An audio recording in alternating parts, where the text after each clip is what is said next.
1/1/2026 ஆங்கில புத்தாண்டில் இந்த ஆண்டு நீண்ட ஆயிலும் நிறை செல்வம் பெற்று வாழ இந்த ஆங்கில புத்தாண்டு வாழ்த்துக்களை உங்களுக்கு பண்போடும் பணிவோடும் தெரிவித்துக் கொள்கின்றேன்.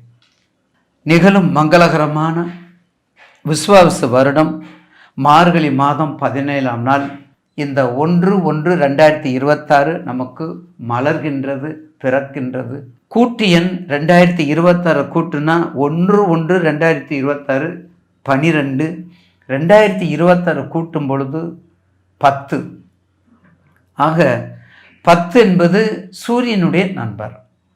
சூரியனுடைய எண்ணாக இருப்பதனால் அரசாட்சி, ஆளுமை, திறமைகள், நிர்வாகம், நேர்மை இவற்றெல்லாம் ஒரு மாறுபாடக்கூடிய ஆண்டாக இந்த ஆண்டு மாறும். இந்த ஆண்டு குரு, அதாவது 2/6க்கு மேலே குரு உச்சம் பெறுகிறார். அப்போ 2/6 உச்சம் பெறும்போது மிக பொருளாதாரத்தில் எல்லாருமே நல்லா இருப்போம். ஏன்னா அடிப்படை பணம், அடிப்படை பொருளாதாரம், அதனால் அந்த இதில் நல்லா இருப்பாங்க. மளிகை பொருள், காய்கறிகள், மற்ற விலைவாசிகள், பெட்ரோல், பிஸ்னஸ்ஸு, ஆன்லைன் எல்லாமே நார்மலாகத்தான் இருக்கும்.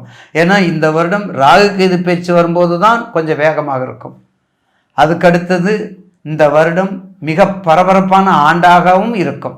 ஏன்னா 5 ஆண்டுகளுக்கு வரக்கூடிய நமது சட்டமன்ற தேர்தல் மிக சிறப்பாக நடைபெறுவதும் இந்த 2026. அப்போ அது நமக்கு ரொம்ப சிறப்பான ஆண்டாக நம்ம சொல்லணும் இல்லையா?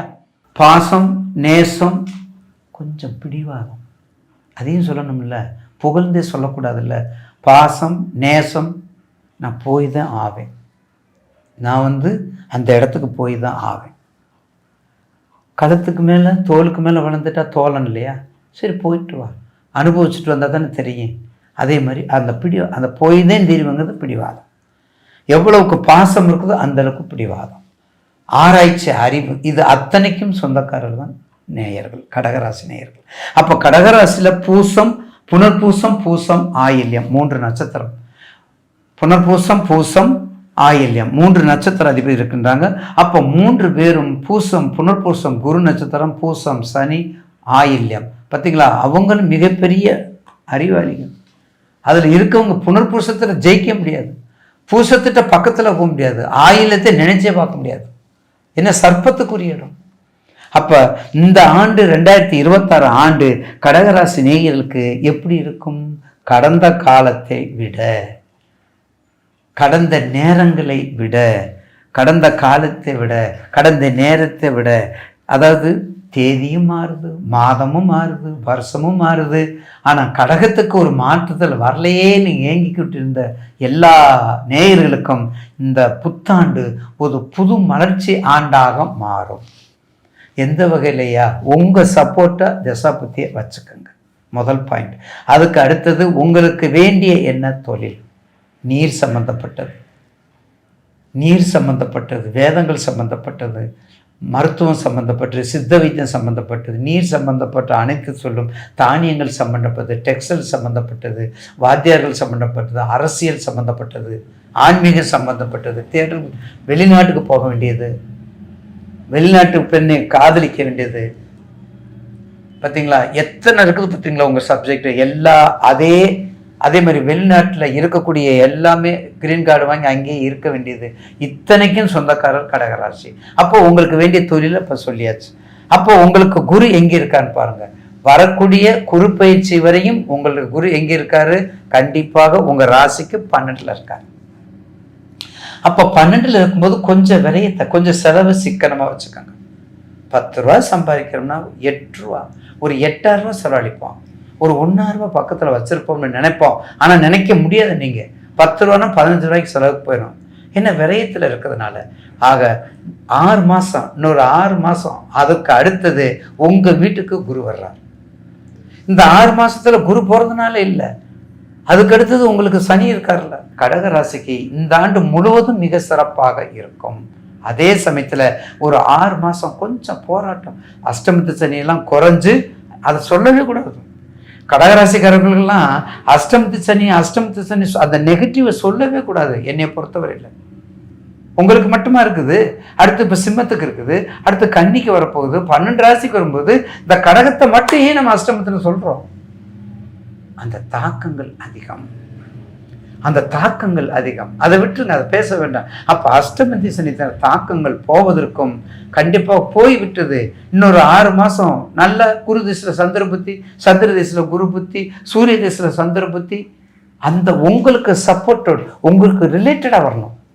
உங்களுக்கு ரிலேட்டடாக வரக்கூடிய தசா புத்தி வரும்போது மிக அருமையான எதிர்காலம் உண்டு.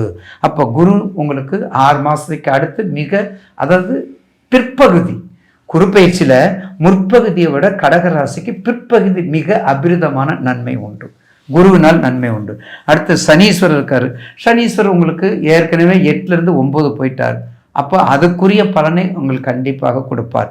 அதுக்கு மட்டும் இல்லை, இப்போ உங்களுக்கு உங்களுக்கு வந்து 8ல் ராகு, அடுத்து ராகுனுடைய ஆதிக்கம்.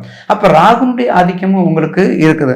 உங்கள் ராகு உங்கள் 2க்கு, உங்கள் ராசிக்கு 2ல் கேது இருக்கார், 2ல் கேது, 8ல் ராகு இருக்கார். அப்போ குடும்பத்தில் மிக கவனம், கணவன் மனைவி உறவு கனவும் ரொம்ப மிக கவனமாக இருக்க வேண்டும். புதிய திருமணம் ஆனாலும் சரி, 4 குழந்தை பெற்ற 3 குழந்தை பெற்றவங்க டைவர்ஸில் போய் நிற்கிறாங்க, 2 குழந்தை பெற்றவங்க டைவர்ஸில் போய் நிற்கிறாங்க. என்ன சொல்கிறது? கலிகாலம், எதையும் சொல்ல முடியாது. எந்த சப்போர்ட்டும் இல்லை, யாருடைய அட்ஜஸ்ட்மெண்ட் இல்லை. அதில் குறிப்பாக கடகராசி, மகர ராசி, எந்த வித காரணம் கொண்டு நீங்கள் காதலிச்சாலும் சரி, நீங்கள் ஒன்றோட ஒன்று அந்யூன்யமாக இருந்தாலும் சரி, இல்லை பொருத்தங்களில், அதாவது பெற்றோர்கள் பெரியவர்கள் பார்த்து செஞ்சாலும் கடகராசியும் மகராசியும் தயவு செய்து சேர்க்காதீங்க, தயவு செய்து சேர்க்காதீங்க. கடகராசி மகராசியை சேர்க்காதீங்க. சிம்ம ராசியும் கும்பராசியாக சேர்த்துக்கலாங்க, அதாவது கொஞ்சம் சேர்த்துக்கலாம், 2 ப்ரெஸ்டீஜாக போகும். கடகமும் சிம்மத்து தயவு செய்து சேர்க்காதீங்க. அதே மாதிரி மீனமும் கன்னியும் ஒருபோதும் சேர்க்காதீங்க. மிதுனமும் தனுசும் ஒருபோதும் சேர்க்காதீங்க. கண்டிப்பாக வாழ்க்கை நல்லா இருக்கணும், உங்கள் வாழ்க்கை நல்லா இருக்கணும், உங்களுடைய கட்டங்கள் நல்லா இருக்கணும், அப்போ தான் உங்கள் கட்டடம் எழும்பும். அப்படிப்பட்ட கடகராசி நேயர்களுக்கு இந்த வருடம் கண்டிப்பாக ஒரு மிக சிறப்பான செல்வத்தையும் அருட்செல்வமும் பொருட்செல்வமும் கொடுக்கக்கூடிய ஆண்டாக மாறும். கொஞ்சம் முயற்சி பண்ணுங்க, வெளிநாட்டு போகிறதுக்கு முயற்சி பண்ணுங்க, கொஞ்சம் வெளிநாட்டு போகிறதுக்கு முயற்சி பண்ணுங்க. எல்லா சக்திகளும் உங்கள்கிட்ட இருக்குது. குடும்பத்தில் கேளுங்க, நீ ஏமாத்துறடா, உன்கிட்ட எல்லா அறிவும் இருக்குதுன்னு தான் சொல்லுவாங்க. நீ ஏமாத்திட்டு இருக்கிற. அப்புறம் அது ஒரு சாரார். அவனை தூண்டி விடு, அவன் பாட்டுக்கு விளையாடுவான். அவனை தூண்டி விடு, அவன் பாட்டுக்கு படிப்பான். அவனை தூண்டி விடு, அவன் பாட்டுக்கு விளையாடுவான். அது எந்த விளையாட்டு? அந்த அரசியல் விளையாட்டா? தூண்டி விடு. பள்ளிக்கூடத்து விளையாட்டா? தூண்டி விடு. இதுதான், தூண்டி விட்டா போதுங்க, அழகாக வேலை பார்ப்பான். அடுத்தது பொருளாதாரம், கல்வி, திருமணம் மிக மிக அற்புதமாக நடக்கக்கூடிய ஆண்டாக இருக்கும். அடுத்தது ஆரோக்கியம், மிக கவனம். கடகராசினுடைய தாய்க்கு மிக கவனம். அவங்களுடைய தாயார் கண்டிப்பாக ஏதாவது ஒரு ஆப்ரேஷன் பண்ணாமல் இருந்திருக்க மாட்டாங்க, கண்டிப்பாக ஒரு சிசரிங் இருக்காமல் இருக்காது. ஆஸ்பத்திரிக்கு மருத்துவர்கிட்ட போய் அந்த லட்சுமி சேரணும். நீங்களும் கடகராசிக்காரங்களும் உடல் ரீதியாக கொஞ்சம் பார்த்துக்கோங்க. இப்படிலாம் பார்த்துக்கிட்டா நிச்சயமாக கடகராசிக்கு இந்த ஆண்டு ஒரு சிறப்பான ஆண்டாக மாறும். 65% உங்களுக்கு அம்பாள் வழிபாடு நல்லா பண்ணுங்க, அம்பாள் வழிபாடு நல்லா பண்ணுங்க. கண்டிப்பாக வடக்கு முகம் உள்ள அம்பாள் வழிபாடு. அது மட்டும் இல்லை, திருச்செங்கோடு போங்க, கொடுமுடி போங்க. ஏன்னா குடும்ப வாழ்க்கைக்கு மிக முக்கியம், கணவன் மனைவி உறவு முக்கியம். திருச்செங்கோடு அர்த்தநாரீஸ்வரர் போங்க, ஈரோடு கொடுமுடி போங்க. முடிஞ்சால் ராமேஸ்வரம் போயிட்டு வந்தால் மிக சிறப்பான ஆண்டாக இந்த 2026 அமையும் என்பதில் மாற்று கருத்து அல்ல.